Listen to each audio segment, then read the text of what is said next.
Di ba?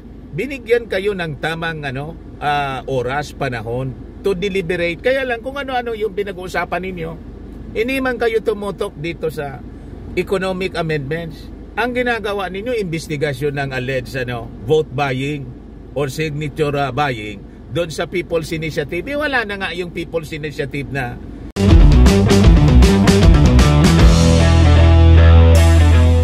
Ito naman po yung bago naming product na binibenta online. iGlow Serum, whitening po siya. Tingnan ninyo yung epekto sa aking anak na architect before and now. Yung mga inquiries po ninyo, dumiretso na lang kayo sa kanyang Facebook account, Riz Maravillas. Binanatan mga kababayan ni Tingog Party List Representative Jude Asidre yung latest survey ng Pulse Asia na nagsasabi majority sa mga Filipinos daw, mga kababayan, ayaw sa tsa-tsa. Ayan po si Asidre. Sabi niya po, it is malicious. May mali siya. Dinaya yung survey. It is malicious anya and unfair. Kasi yung tanong anya, mali man yung tanong, malicious yung tanong. Bakit anya Mr. Maravillas? Nang tingnan ko nga po, talagang may bahid na na panluluko. Di ba? Malamang may nag-sponsor na naman anya Mr. Maravillas niyan. Siyempre, mag-sponsor niya yung mga anti-chatsa movements dito sa ating bansa. Yung mga survey firms, mga kababayan, hanap buhay din nila yan. May nagko-komisyon kung sino yung magpa-survey para i-influence mga kababayan yung desisyon ng mga mamamayang Filipino sa kung anong issue. Halimbawa sa pagboto, kaya may pa-survey-survey. Yung iba, nagpapa-survey, may purpose man na maganda. Para niya, kung halimbawa, mahina yung ating pero dapat objective yung survey. Truthful and objective. At scientific po, yung mga tanong dapat tama, hindi deceptive. Pero may mga politiko talagang gumagawa niyan. Purposely, nagbabayad sila ng mga survey firms para i-influence po yung desisyon ng mga tao. Mind conditioning po ang purpose ng mga survey. Karamihan ngayon, pera-pera lang eh. Hanap buhay mga kababayan. Sabi ni Asidre, malisyoso niya at saka unfair. Bakit niya Mr. Maravillas? Tingnan natin dito kung ano sinasabi niya. May base ba yung akusasyon mga kababayan ni Asidre? So sabi rito, the survey conducted niya from March 6 to 10 said that 88% of respondents were against any form of changing the 1987 Constitution, while only 8% favored amendments. Sabay naman po atake ng mga anti-chatsa na ayaw umasenso yung ating bansa kasi pag umasenso under President Bongbong Marcos and Martin Romualdez as Speaker of the House, malamang hindi na sila makabalik sa posisyon. Diba? Ganon ang takot po nila. Sabotahin natin yung administrasyon para may issue tayo lagi. May panira tayo during the campaign. Wala man niya talaga nangyari dito sa Marcos. Kaya pinagtutulungan po nila. Huwag kayong pauuto po mga kababayan ko. Sariling political interest po nila. Hindi man interest ng ating mga mamamayang Filipino ang target nila. Sila magaganda na yung buhay nila. Yan negosyo kasi nila, politika eh. Yan ang hanap buhay nila, mga kababayan. Hindi magsawa sa sweldo. From the taxes of the Filipino people. Hindi man ninyo napaganda yung ekonomiya ng ating bansa. Ngayon lang ito gumanda, mga kababayan. Pero pilit ninyong sinisiraan. So sabi rito, this Pulse Asia survey is riddled with questions and scenarios that spread fear among Filipinos about chatsa. By this reason alone, the survey results are invalid, unfair, inapplicable to the current situation. So sabi ni Asidre, the 1,200 respondents anya answered negatively because they were asked political questions on such topics as extension of terms of office for the national and local elected positions. Kaya naman po pala, kasi sa tanong po, nandun yung extension. Wala man pong extension nga, political amendments na nakapalaman dito po sa charter change. So panluloko po yung ginawang survey ng Pulse Asia. Sino ba nagsabi sa inyo na may term extension dito? Yung ipinasa po ng Congress, napakalinaw. All economic amendments, never na nag-touch po sila. Kasi nga po, sabi ng ating Pangulong Bongbong Marcos sa Senado nang kinausap si Mig Zubiri, kayo na anya ang manguna. Ang purpose ng ating Pangulong Bongbong Marcos, kasi may mga objections yung mga senador, para mawala yung objections.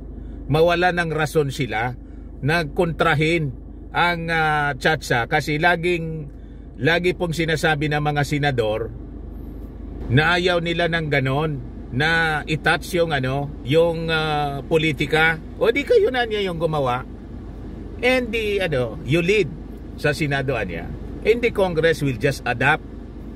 Yan po ang katotohanan yan. Pero tingnan ninyo yung Senado, ganon pa rin. Dinedelay nila. Tapos na sa Congress po, naipasa na sa Congress. Yung mga senador talagang ayaw. Kaya marami silang dahilan kung ano-ano yung nirarason po nila. Ayaw po anya naming madaliin. Sino naman nagsabi sa inyo na mamadaliin ninyo? Di ba? Binigyan kayo ng tamang oras, panahon to deliberate. Kaya lang kung ano-ano yung pinag-uusapan ninyo, hindi man kayo tumutok dito sa economic amendments. Ang ginagawa ninyo, investigasyon ng alleged vote buying or signature buying doon sa People's Initiative. Wala na nga yung People's Initiative na sinusulong po. Hindi na pinag-uusapan. Ganon kakulit mga kababayan yung mga senador. Yung mga nabubuisit na yung ating mga mamamayang Pilipino. Kaya kung mabuhay yung People's Initiative, talagang gusto na ng mga mamamayang Pilipino, i-abolish na lang yung Senado kasi sayang yung taxes, yung pinapasweldo po. Tapos ang daming mga senador po, wala mang, alam na ninyo, nanalo lang mga kababayan dahil sikat sila. Pero yung pagiging competent legislator, wala po.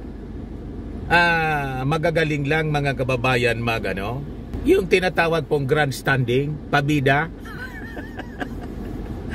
Pabida, padrama, ganon. Pag hinanapan natin ng quality legislation po, malayo po sa mga mas maraming congressmen ang qualified po. Kaya lang hindi masyado kilala sila nationwide. Kilala lang sila sa kanilang mga distrito. Kaya naging congressman sila. Pero as you observe mga kababayan sa pagkakraft at pagiging professional na mga legislators with credentials mga kababayan, titingnan ninyo yung credentials nila. Malayo yung marami mga senador. So yun po sabi dito ni Isidre.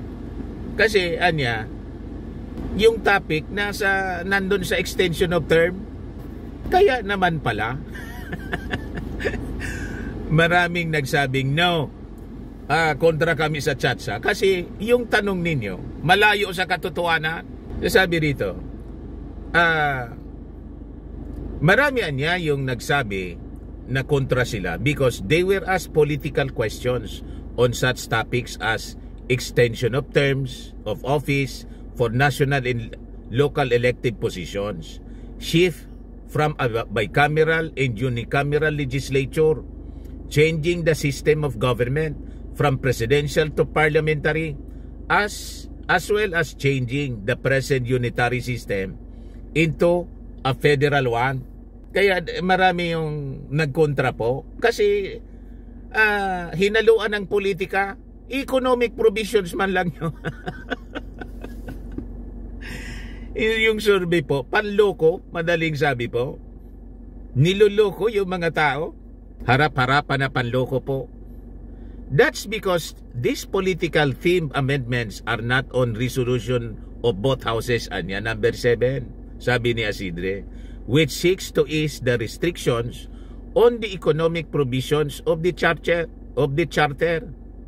These were not brought up during our marathon discussions in the House because these were never part of our plans. Ipinagpipilitan kasi ninyo itong mga kontra sa Chacha na yon ang intensyon ng Kongreso. Wala man po napakalinaw po doon sa resolusyon, hindi siya kasama. Niloloko ninyo yung mga mamamayang Filipino para siraan yung Congress. So he said that is it was malicious for Pulse Asia to ask these questions, at it gives the impression that the House of Representatives had planned those political amendments all along while publicly selling only the merits of economic charter change. In comparison sabi ni Isidre, the recent Tangere survey revealed that over half of the population, or 52%, was in favor of constitutional amendments. Inauna ito, yung pa-survey, mga kababayan ng Tangere, mas okay yun kaysa itong Pulse Asia. Malicious, kaya nga sabi ko, ano nangyari? Mali man pala po yung question. Malisyoso yung tanong. So sabi ni Isidre, the Tangere survey shows that most Filipinos do understand the need to lift the economic restrictions in the 37-year-old constitution and allow the influx of more foreign direct investments. Ganon mga kababayan, talaga niya Mr. Maravillas, matindi itong mga anti-Chacha. Ang anti-Chacha man lang po, ang mga senador. May sariling ambisyon din kasi sila mga kababayan, political. So yun ang malungkot na katotohanan. Huwag kayong naniniwala doon sa pa-survey ng Pulse Asia. Malisyoso po and unfair. Mali yung mga tanong. Walang politika po. Economic provisions lang. Isinama yung politika. Siyempre, yung mga tao ayaw. Kasi sinalian ng politika po. Niloloko nitong Pulse Asia yung mga mamamayang Filipino. Ayan man lang po mga kababayan. Ako po si Dante Maravillas. Bye-bye. God bless.